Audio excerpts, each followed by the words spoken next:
नमस्कार विद्यार्थी मित्रांनो, मी प्राध्यापक श्रावण बनसोडे परत एकदा तुमचं या आपल्या यूट्यूब चॅनलवरती स्वागत आहे. आज आपल्याला रिडेम्पशन ऑफ डिबेंचर्स नावाचा नवीन चॅप्टर चालू करायचा आहे. सगळ्यात अगोदर आपल्याला कंपनी आणि कंपनीचं जे काही कॅपिटल असतं ते कॅपिटल रेज करण्याचे सोर्सेस माहिती असायला पाहिजेत.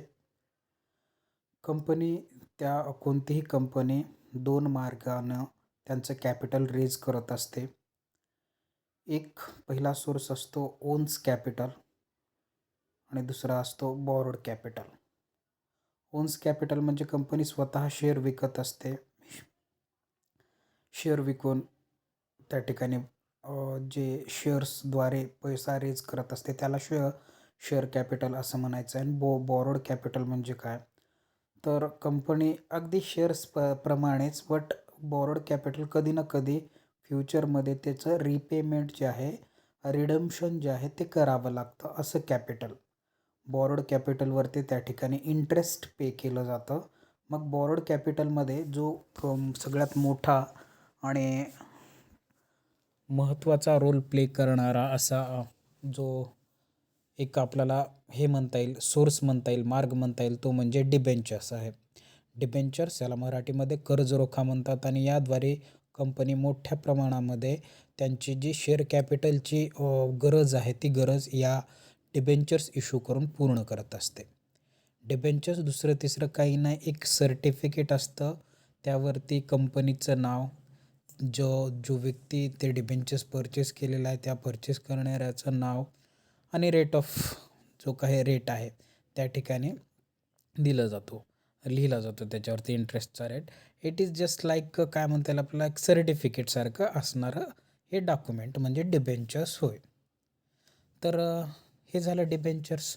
आणि त्यावरती डिबेंचर्स होल्डर जे असतात कंपनीचे मालक नसतात, तर ते कंपनीचे क्रेडिटर्स राहतात, सावकार राहतात. त्यांना कधी ना कधी फ्युचरमध्ये त्यांचे डिबेंचर जे आहेत ते रिडीम करावे लागतात, परत करावे लागतात. त्यांना इंटरेस्ट भेटत असतो. बाकीचं आपल्याला पुढं पाहायचंच आहे, डिबेंचर्स आणि शेअर कॅपिटल याच्यामध्ये असणारा फरक तोपर्यंत लक्षात ठेवला. आता बुकमध्ये काय सांगितलेलं आहे ते आपण पाहूया. तर हा जो डिबेंचर्स आहे, हा डिबेंचर्स वर्ड लॅटिन भाषेतील डिबेर या शब्दापासून तयार झालेला आहे, विच मीन्स टू बॉरो, ज्याचा अर्थ बॉरो करणं, कर्जाऊ घेणं असा होतो.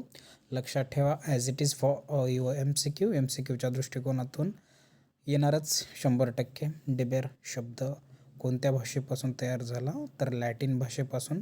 डिबेंचर्स हा शब्द जो आहे लॅटिन भाषेच्या डिबेर या शब्दापासून तयार झाला, विच मीन्स त्याचा मतलब किंवा त्याचा अर्थ काय असतो, तर बॉरो करणं होय, उधारी घेणं, कर्जाऊ घेणं. It is a document of company in debates because it is issued company to borrow money. हे एक डॉक्युमेंट आहे कंपनीवरचं, डेप्ट लोन घेतलं कंपनीनं म्हणून, आणि त्यावरती सरळ सरळ लिहिलेलं असतं बॉरोड कॅपिटल आहे म्हणून. Debentures may be defined as acknowledgement of debt given under the seal of company and containing a contract for a repayment of the principal sum at a specified date and for the payment of interest at a fixed rate percent until the principal sum is repaid. अर्थ तोच आत्तापर्यंत सांगितलेला मी. हे एक acknowledgement आहे, एक प्रमाणपत्र, एक डॉक्युमेंट आहे जे डॉक्युमेंट शो करतं, ज्याच्यावरती डेप्ट म्हणून कंपनीनं लोन घेतला आहे म्हणून लिहिलेलं असतं, त्यावर कंपनीचं सील असतो, त्यावर कंपनीचा लोगो वगैरे असणार आहे, आणि त्याच्यावरती सरळ सरळ अमाऊंट किती रुपयाचा तो डिबेंचर्स आहे त्याची अमाऊंट मेन्शन केलेली असते. त्याच्यानंतर इंटरेस्टचा रेट किती आहे तो सुद्धा मेन्शन केलेला असतो, आणि ते इंटरेस्ट कधी पे करायचं त्याचाच देखील रेट मेन्शन केलेला असतो, किंवा त्याचा देखील पिरियड जो आहे तो पिरियड त्या ठिकाणी त्यावरती मेन्शन केला जातो. म्हणजे सपोज 6 महिन्यासाठी असतील तर 6 महिन्याचा, वर्षासाठी असतील तर वर्षाचा, 3 वर्षासाठी, 6 वर्षासाठी, जेवढा काही पिरियड आहे त्याच्यावरती ऑलरेडी गिवन असतो, दिलेला असतो. नंतर त्यावरती आता लक्षात आलं आपल्याला एक फिक्स्ड रेट दिलेलं असतं, जोपर्यंत ते पिरियड भरत नाही किंवा तो जो काही स्पेसिफाईड केलेला कालावधी आहे तोपर्यंत संपत नाही, तोपर्यंत एका फिक्स्ड रेटने त्यावरती व्याज पे करत असते company. A company can raise finance by issue of debentures. Company स्वतःचं जे भांडवल आहे ते डिबेंचर्स इश्यू करून सुद्धा पूर्ण करत असते. The debentures are kind of loan and have a to be redeem as per terms and condition of agreement.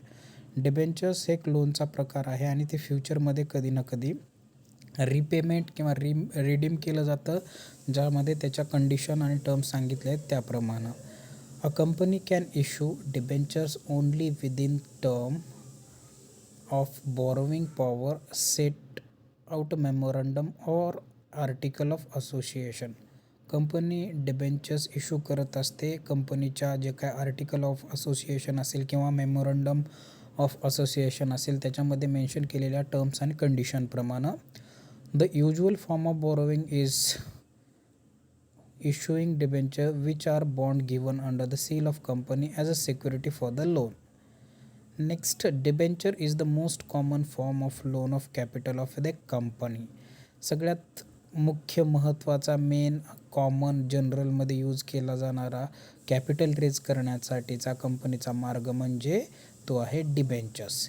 It include debenture stock bonds and any other security of the company with or without charge on its assets.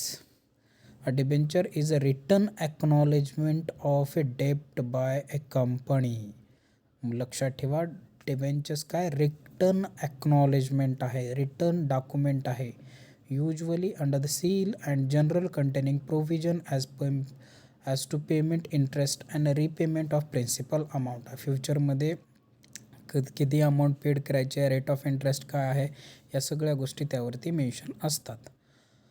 Debentures may be single document or one of the series of equal amount. Thus debenture document which is evidence of a loan. आणि हे लक्षात ठेवा, debentures हे document evidence आहे, पुरावा आहे कशाचा, तर लोन घेतलेला आहे कंपनीनं म्हणून, त्याच्यामुळे ते आपल्याला जतन करून ठेवावं लागतं. अशा या डिबेंचर्सचे फीचर सांगितलेले आहेत. काय आहेत बेटा features? The following are the special feature of debentures. महत्त्वाचे feature. Number 1, debenture is an instrument of a loan capital.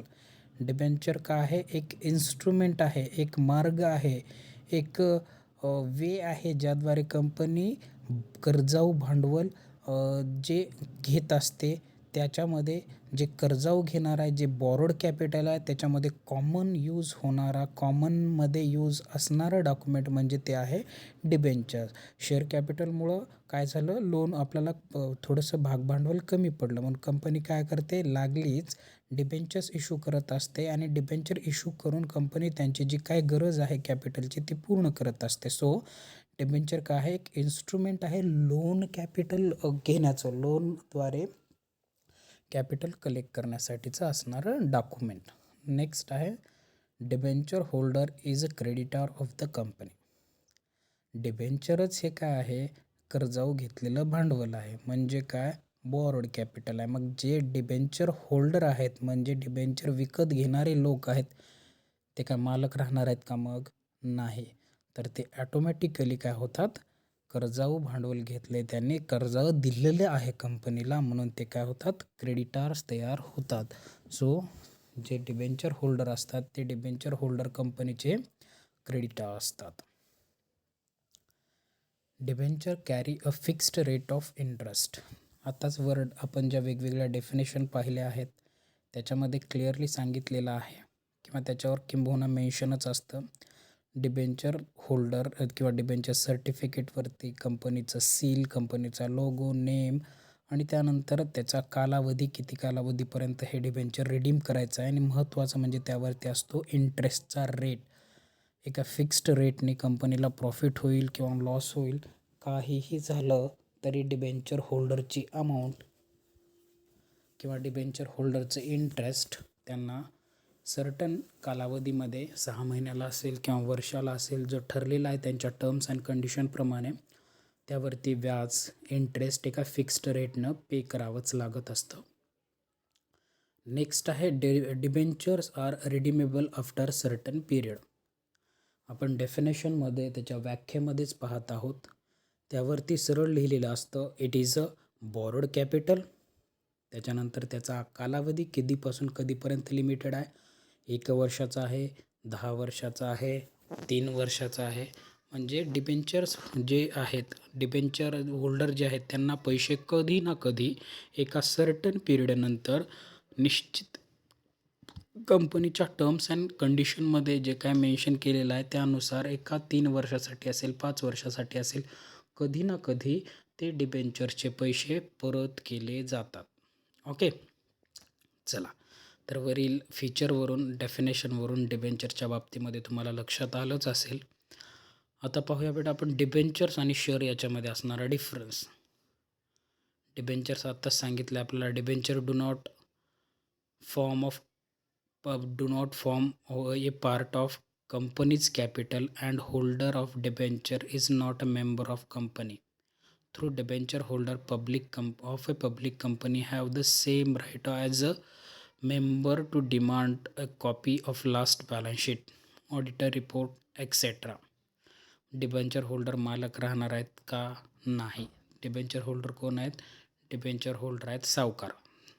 म्हणजे लोन दिले त्यांना वोटिंग राईट राहत नाही, त्यांना काही राहणार नाही. ज्याप्रमाणे कंपनीच्या शेअर होल्डरना असतात त्याप्रमाणे पण ते जे डिबेंचर होल्डर आहेत ते लास्ट इयरचे बॅलन्स शीट किंवा ऑडिट रिपोर्ट्स मागू शकतात, घेऊ शकतात.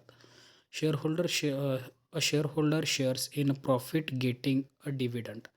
हे लक्षात ठेवा, डिबेंचर होल्डरला त्यांच्या इन्व्हेस्टमेंटवरती भेटत असतं इंटरेस्ट, तर डिव्हिडंड कुणाला भेटतो? शेअर होल्डरनं त्यांच्या इन्व्हेस्टमेंटवरती भेटतं डिव्हिडंड, लाभांश. ओके, तर debenture holder gets interest, so an share holder get dividend. A debenture holder receive interest on the money he has lent. Debenture holder have no voting right but share holder have voting right.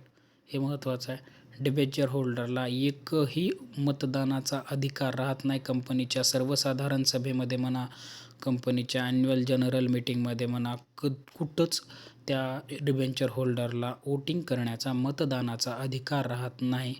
But share होल्डरला तो अधिकार राहतो का? तर definitely राहतो. Share holder are the actual owner of the company. ते खरेखुरे मालक असतात कंपनीचे. And consequently control the total affairs of the company. The share capital of the company is a property of the share holder. They are proprietor of the company. ते real owner आहेत. Debentures on other hand loan and debenture holder are the creditors of the company. Debenture holder मालका नाहीत तर ते आहेत सावकार. त्यांना व्याज भेटतं, ते सर्टन पिरियडनंतर कॅपिटल त्यांचं रिटर्न करावं लागतं. तर शेअर होल्डर हे खरे कंपनीचे मालक असतात. त्यांना डिव्हिडंड भेटत असतो. त्यांचं जे भागभांडवल आहे ते कंपनीच्या आयुष्यात कधीच परत केलं जात नाही. At the time of liquidation debenture holder paid of before the share holder. आणि ज्यावेळेस कंपनी बंद करायची असते, वाइंडिंग अप करायचं असतं, त्यावेळेस डिबेंचर होल्डरला त्यांचे पैसे अगोदर भेटत असतात. बिकॉज ते कोण आहेत? ते आहेत सावकार, ते आहेत आपले क्रेडिटर्स. म्हणून त्यांना अगोदर पैसे दिले जातं आणि ओनर स्वतःच्या घरचे असतात, मालकीचे असतात, त्यांना प्रिफरन्स नंतर दिला जातो. ओके, झालं डिबेंचर होल्डर आणि आपले जे कोणी शेअर होल्डर याच्यामध्ये असणारा फरक. चला तर बाकीचं आपण राहिलेलं पुढच्या लेक्चरमध्ये कंटिन्यू करूया. क्लासिफिकेशन ऑफ डिबेंचर्स आणि सिंकिंग फंडशी रिलेटेड असणारी कन्सेप्ट.